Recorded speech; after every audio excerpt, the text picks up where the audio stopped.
mucaa kiyya hatattamitti osoo kana qeensa tokko irraan cabsine mucaa kiyya yoo kana gayaan fiddee naaf kennitu taate an mootummaan illee sin qabu tana waati siif hin gala yoo mucaa kiyya nagaan naaf mootummaan sin qabu. Mootiyyuu akkuma dhaadatte sanitti kootu fudhadhu ilmoo kee akkuma dhaadatte sanitti kootu fudhadhu yoo nii fi ani ilmoo kana akkasitti. Assalaamu alaikum akkana nagaa qabdanii kun haddaas dhufne walitti dachaane hadda maal qabatee dhufe yoo jettan taate yaa oduu beeytanii waan nuti samoona kana mashquula itti taane ni beeytan jedheetanii yaada. Yaa daa'ima kee namicha daa'ima isaa qabadhisan firooqdisa jechuudha. Akkanumatti badheedhaa natti dhaadata ijoollee miskiina mootummaa qabsiisaa maallaqa nyaachiseetiniin ijoollee waa takka hin beekne fuudheetiniin mootummatti kenna ilaadha. Gin qaamaan na dhufuu dide yookaan dammootiyyu lookeeshinaan isa soqu jira jedha. Hailaa haddaa jechuu bakkaan jiru wallaaleetiin miti. Gin dammootiyyu guyyaa lameen kana kaleessaa fi dengadda viidiyoos hin maxxansine an videos maxxansuun fedhu.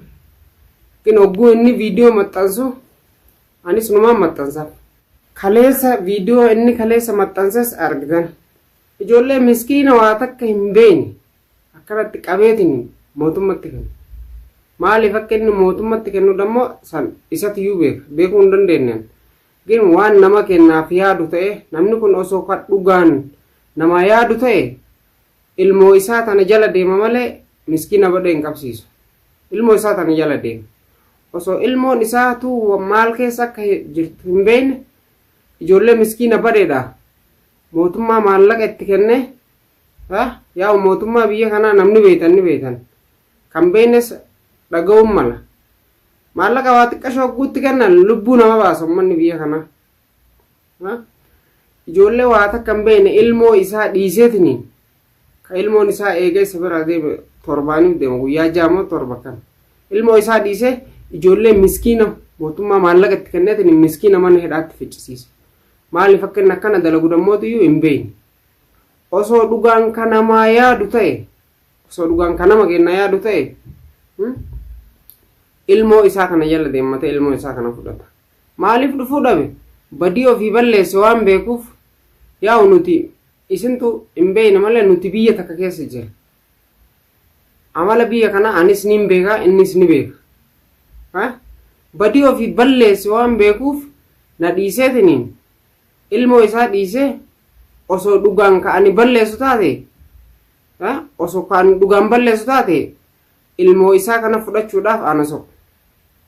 Gin badii ofii waan ofitti beekuuf ilmoo isaatis dhiisee ijoollee miskiina ficcisiisa jechuudha.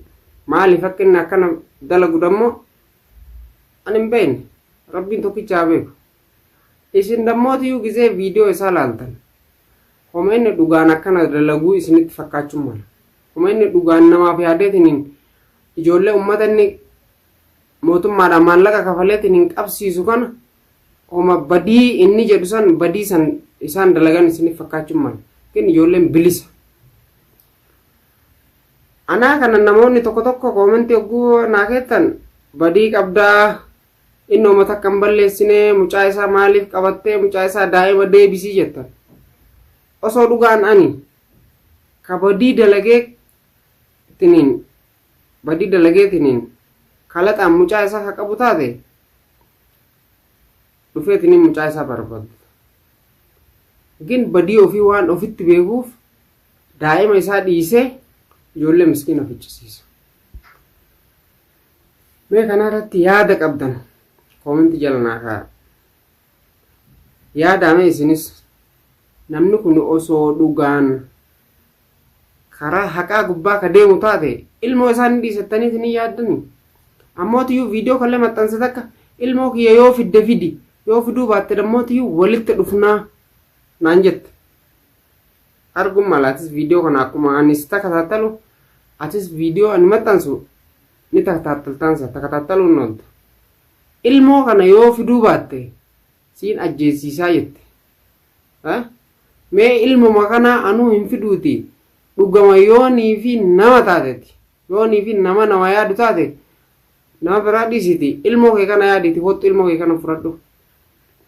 bakka ani jiru wallaalteetii miti magaalaa kana keessa mush baadiyyaa hootuti ilmoo kee kana fudhadhu mee dhiisite waan biraa anis nadhaadhatteemi ilmoo kiyya yoo fiduu baatte jetteemi mush ilmoo keetiitii miti yoo ani maashoo as fideetiin sitti mul'isni an dhugaa namaa miti gaaf san dammoo boollaatti seentu silaala boollaatti seentu silaala mee homa ati fidduyyuu silaala ammootiyyuu guyyaa magaalaa keessa oolaa isa barbaadaa oolaa jetta kijibaanuu si barbaadu jira maal ati na barbaadda badii ofii balleessite waan beektuuf dhokatta osoo badii balleessu baatte akkuma miidiyaa gubbaa jettu kana ka jettu taate yoo naqaata dhufte natti mush bakka hin jiru wallaalteetii miti ni beekta ammootiyyuu akkuma dhaadatte sanitti kootu fudhadhu ilmoo kee akkuma dhaadatte sanitti kootu fudhadhu yoo ni fi ani ilmoo kana kasitti kan nu taate hangaan si qabadhu mushan ilmootti hajameeti miti wanta ilmoo qabeef jalqaba sitti hajameeti ni dhokatta osoo ka mul'attu taate qaata si qabadde an ilmoo maalitti godhaa qabadha ammootiyyuu viidiyoo itti aansu waan an si maxxansu laaluu teetta yoo ani garaa sin gubin laaluu teetta mee dhaadannoo isaa inni natti dhaadate kana asiin isin itti aansa laalaati yaada keessan koomentii jala naa kaa'aa. Ammallee bakkaan hin jiru akka inni arguu hin danda'an hordoftoota keenyaan kophaati yakaniin deemuu miti ganumaa mootummaa jechuudha waan barbaachisuun godhee bis godhee jalaan oofaa jira jechuudha rakkuma agartan jechuudha makiinaa guutuu jechuudha makiinaa guddoo fudhannee makiinaa chaasa jechuudha akkana magaalaa keessa deemaa oolle isinii galaa hordoftoota keenya magaalaa keessa deemaa oolle har'aa fi kaleelis jechuudha nama shan qabnee jirra ammaan tanaa kan mucaa deengaddaa sanii wajjin nama jaha mucaan xiqqaan gaafattiin biraan asitti akkasii lafa darbisanis mootummaa kanneetiin jira sanii wajjin nama torbaa jechuudha hordoftoota keenya ammaan tana gaamee warreen mucaan kiyya bira jiru san jechuudha yoo ka viidiyoo tana arkute viidiyoo tana sheer laayik godhaadha isa san biraan naagaa maaliifii fi mucaa kiyya dafii bakka jirtu fidi mucaa kiyya yoo fiduu baatte qasama billaa ilkariim laan dhageessee miti mucaa kiyya hatattamitti osoo kana qeensa tokko irraan cabsine mucaa kiyya yoo kana gayaan fiddee naaf kannitu taate an mootummaan illee sin qabu tana waata siif hin gala yoo mucaa kiyya nagayaan naa fidde mootummaan sin qabu si galaa miti yoo mucaa kiyya fiduu baatte immoo wallaahi billaa hordoftoota keenya akkanumatti hin faana turaa isin mucaa laal goda miti gartanii miti goda miti yoo seenan taate na jalaan boo jechuudha.